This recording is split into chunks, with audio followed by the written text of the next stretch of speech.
Hello there, it's Sam here, and I hope that you are feeling awesome.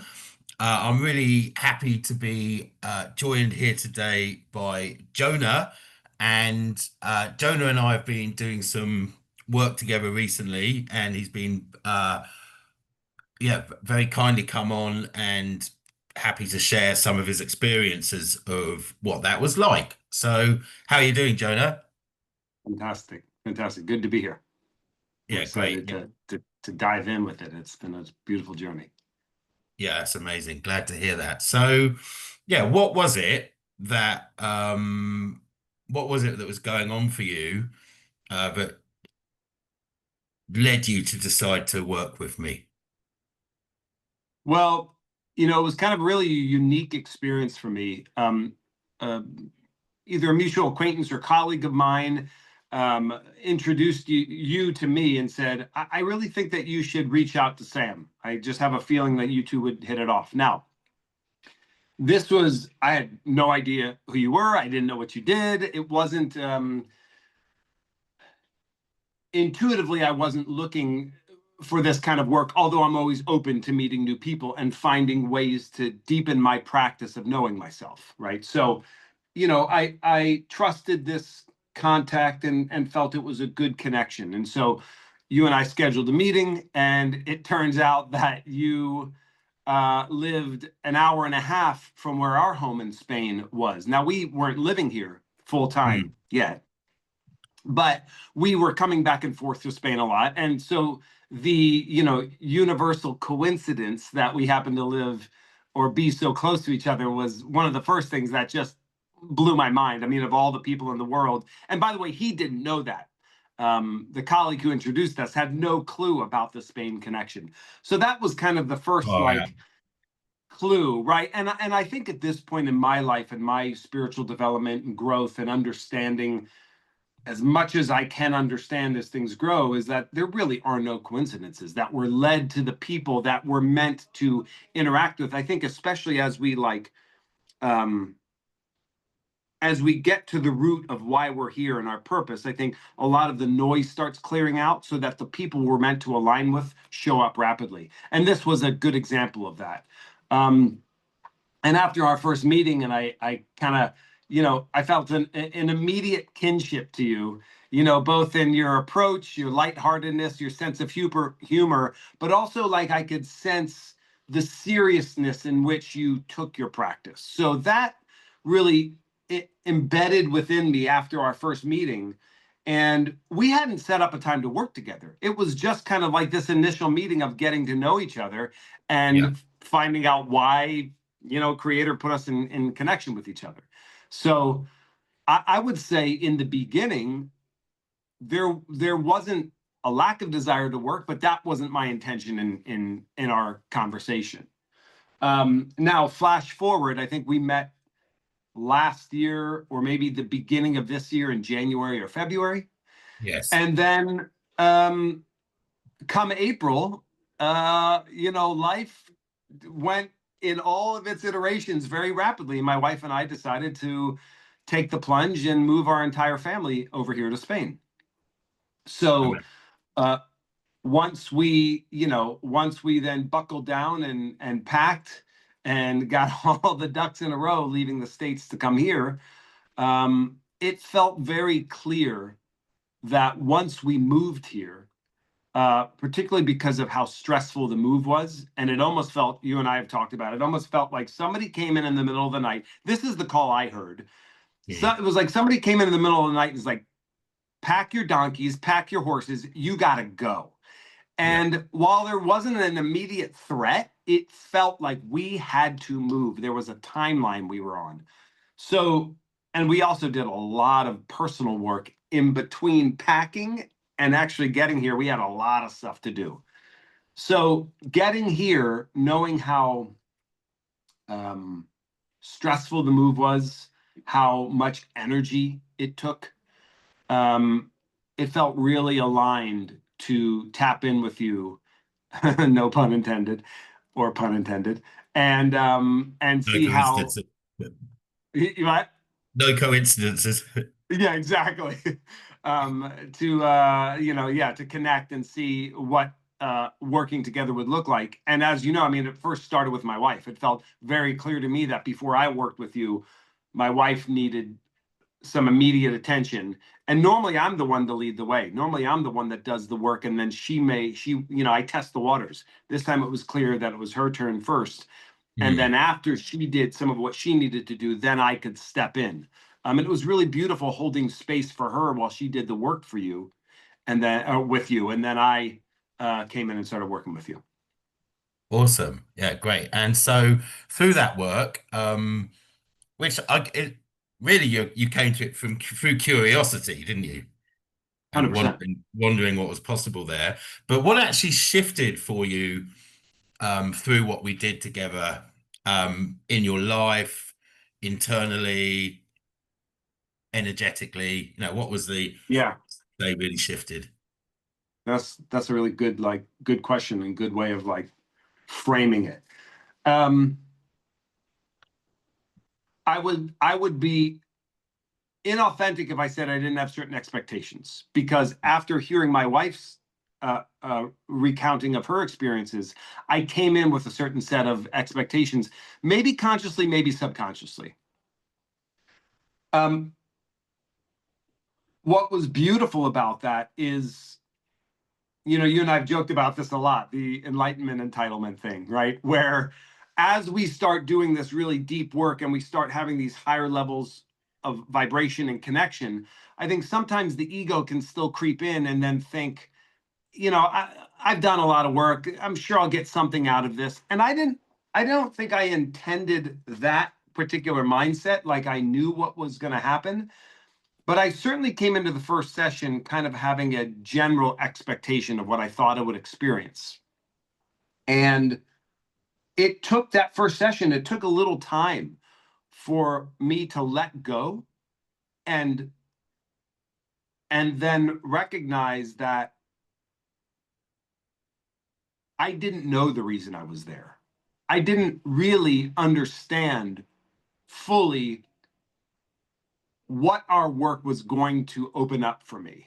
And that was a really beautiful realization, Sam, because in that there was a moment in our first session where I just felt the disconnect of my mind trying to guide the experience, and then the Hmm. letting go. And I think that has to do with, our innate, um, all of us innately have to trust someone takes time, right? To let go and go into really deep spaces is a very vulnerable act. But Absolutely. it became very evident very quickly of our deeper human connection, but also this grander spiritual connection. And so when I felt that let go, oh, it was just this beautiful opening up.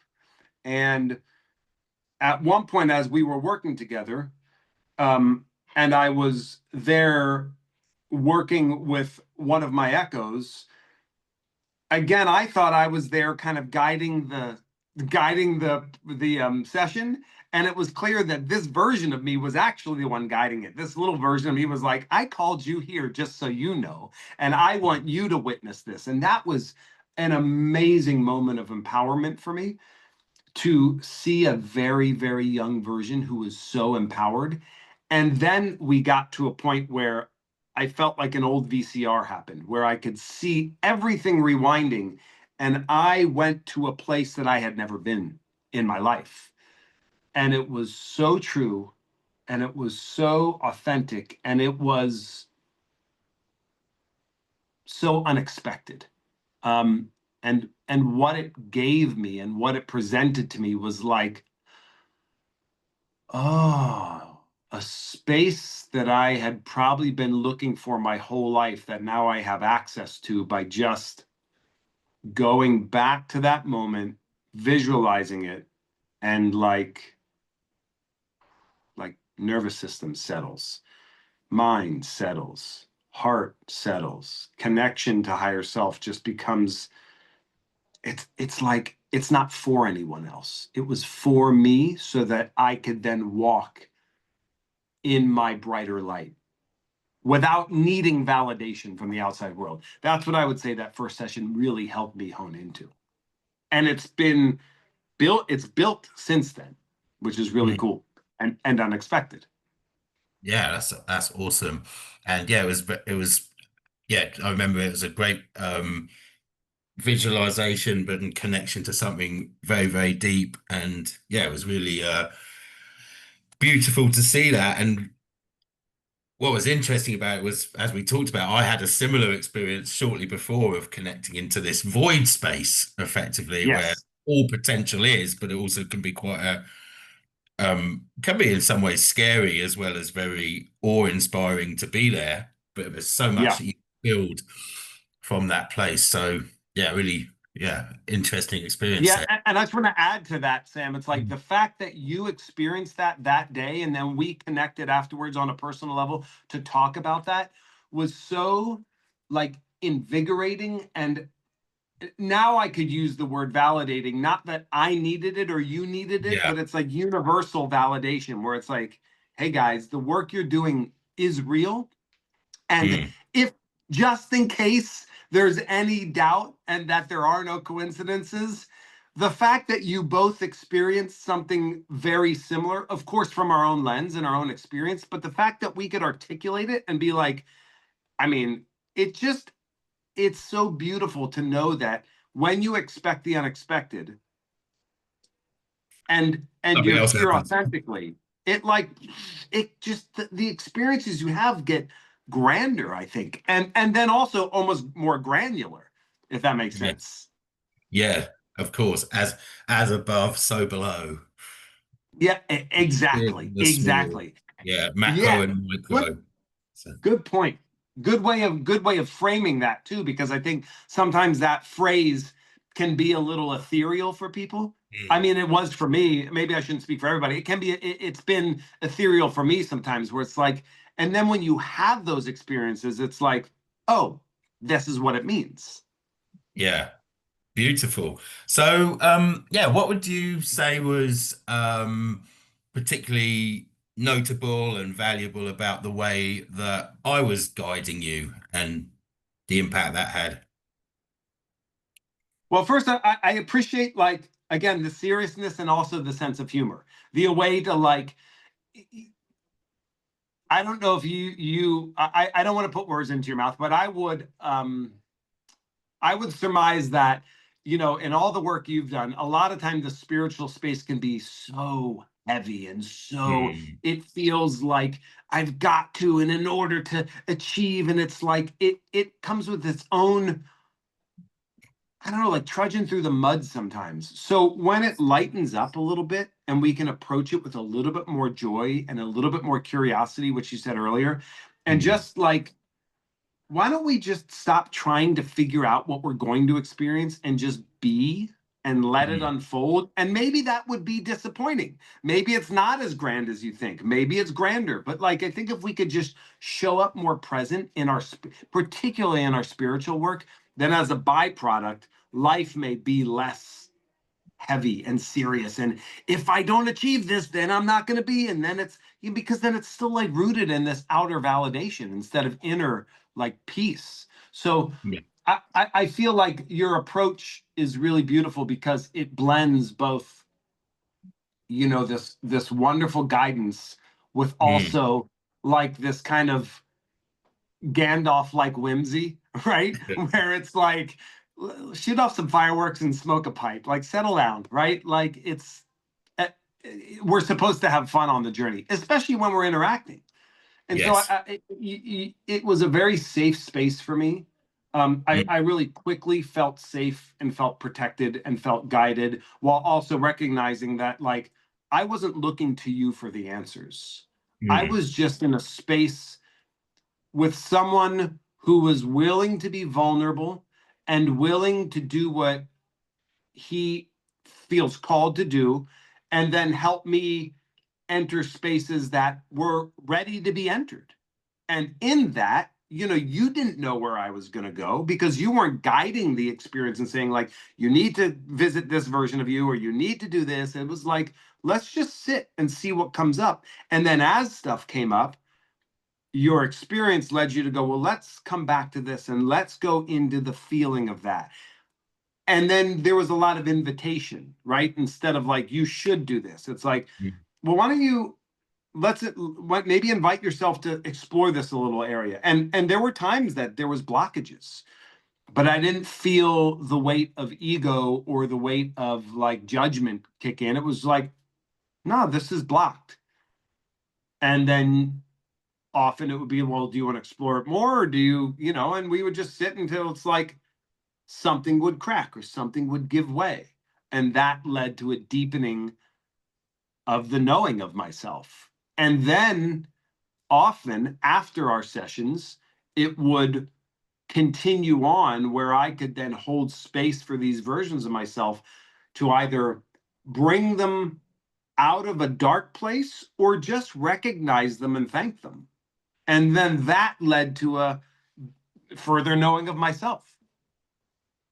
Excellent. There's a few things you said there. I just want to share a bit on those because I think it's important for people to realize is that people hear about humor in this kind of work, and Mhm. it's not just about lightening or breaking the ice or whatever.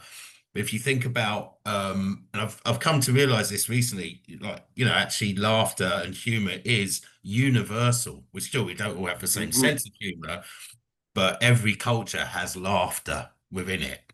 And so Yes. getting to that point of laughter is not just about, it's actually deep nervous system regulation and able to help people to totally shift their state through Yes. that, very somatic sense of laughing. And seeing things in a different way. And it can really like just flick a switch on a belief that there's something that was big and heavy doesn't have to be that way. And it can even be parallel, both still serious, and also you can see the lightness in it. And the Yeah, other for one is sure. like you do have all the answers within. Everyone already has them, but they are Mhm. blindsided to it until perhaps we can't always find them ourselves. And it's great to be like not even led there, but have that space held so that you can find your way to them. So yeah, really appreciate you bringing up those points. I would So agree. Can I say one thing on that? yeah, sure. I think what this continues to reinforce for me is the and I would say this is a requirement, at least in my belief system. We are meant to be communal beings. You Yeah, know, the outside world, society, our parents, whatever you want to call it, does a really good job in making us feel, or at least leading us to this belief system that we're supposed to figure it out all ourselves and divide the human species. When in reality, like each of us is a puzzle piece. And the only way that we start seeing this grander puzzle is when we're willing to re-trust again, to like trust in that communal experience, so that mm, it's like, oh, here's a new piece to the puzzle to get a better visual of the picture that's being built, right? And it's like, if you consider the analogy of a puzzle, if you do 1,000-piece puzzle and one piece is missing, oh, that's mind numbing, right? Because it's exactly. like it requires that piece to be completed. And I don't think that there's necessarily an aspect of completion, but I do think like I'm seeing more and more of how important communal experiences are for the human being and for our own individual and collective awakening. So, Yeah, and also if it's not done with a sense of humor, right, mm, then it feels as if like you can't you it's really hard for anybody to continue to push through. I mean, eventually we get exhausted until yeah, something just breaks up and you have to like laugh at the absurdity sometimes of mm, what we make serious. I mean, oh, I burned the chicken. Okay.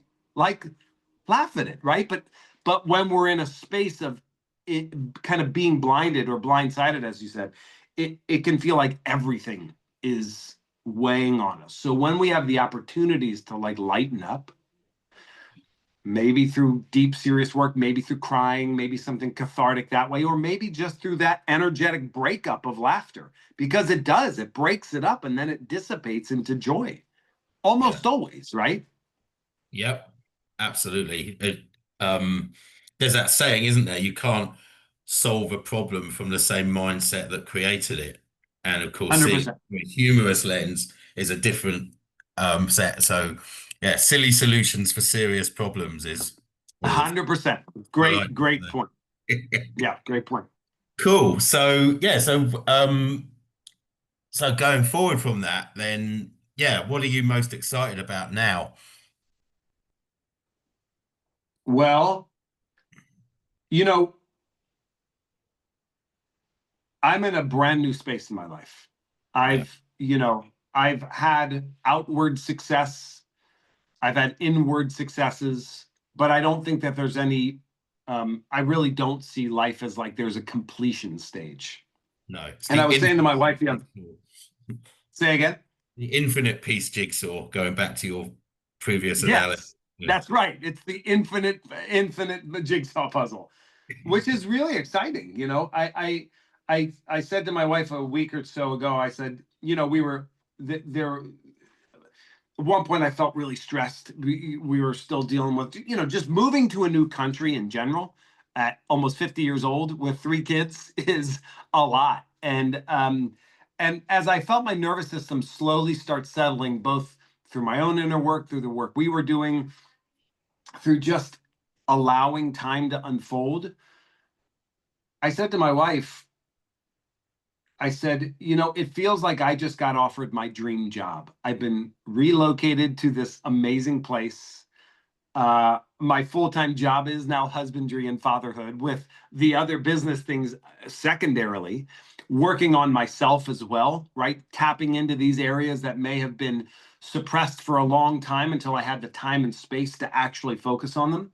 So honestly, I think it's just deepening the knowingness of myself so that I can show up in full authenticity on the norm, as on a regular basis, and then allowing that to guide what comes next instead of having to have a plan, right? Like, Yeah. what's next? I don't know. And I think there's something really beautiful about not knowing, Mm. about, it's not like we moved over here with $100 million in our account, so we're on retirement, right? It's like there isn't the guarantee on the other side. There is just the knowingness that all will be okay, and then exploring areas that may feel sticky still, and Mm. areas that celebrate the areas that don't anymore. And I think our work has helped me rapidly get to places where I don't need to carry that around with me anymore. I don't need that weight to be a weight. In fact, there's been many alchemizations of things that were weights have now become empowerments. Things that were heavy now feel like allies. And that's really cool. And it's Yeah. also cool to be in a space of my own empowerment to take them and say, thank you for all the work you did at such an early age and all these burdens you carried. And now it's my turn to take those so we can walk forward together at a more high vibrational place so it doesn't have to feel so weighted. And if something comes back up or something comes into my awareness, I know I have an ally in you and others that I can go, hey, can we schedule a session? Because actually something came up the other day that I didn't expect, and I'd love to work through that, right? So that I don't have to feel I have to do it alone. Yeah. That communal thing is really key. And yeah, great. Love what you shared there. And we are conditioned to feel like we have to be alone and work through things, and there's some empowerment in being able to deal with things on your own, it also that collective tribal side of life is really important as well. Community, online community, but also your local community, and really, That's right. yeah, getting things working from the ground up in that way is key. So yeah, thanks. Love what you've shared there. So Awesome. if you knew someone who was hesitating to work with me, is there anything else that you'd want them to know? Well, I would first say that my experiences aren't going to be their experiences, right? So I would first caution saying, oh, I heard this excited, a lot of things seem to unfold. Go in without expectations is the first thing I would say, right? Great. Yeah. How it's unfolded for me will not unfold for them in the same way because we're not experiencing life in the same way. Yeah. That being said, my next thing would be like, what do you have to lose? What really do you have to lose by taking a leap and trying something new? What's worst case scenario? You tried something new, it didn't work, you didn't align. In the end, what it's going to do is still show you areas that are sticky, are maybe blocked, and whether you and this person are the right people to work together or not, well, that's time will tell, right? But Mm. I think when you go in with a, what do I have to lose, the worst case scenario is I go through, I maybe learn a couple techniques, maybe it doesn't align for me, but maybe it doesn't align for you right now. Maybe it opens something up that actually you do some work and they come back to you and you're like, oh man, I was blocked and I was unwilling to. I think it's like, what do you have to lose? Give it a shot.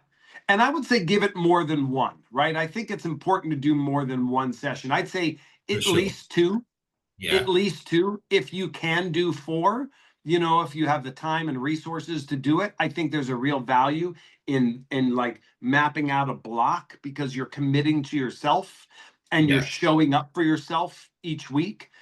But let's say resources don't work. I'd say at least two, you know? At least two And is then key because yeah, there's like often a lot of transfer, as you know, a lot of the change happens outside of the sessions. that's right. So the sessions are just catalyzing things, but it's what happens after that really counts. And it's great to have at least one more session and ideally a small block to be able so that you've got somewhere to come back to and That's right. explore the deeper things that have Yeah. come up. Now, yes, and sometimes people get great shifts in one session, but it can, and it's really, really is great to build on it and Hmm.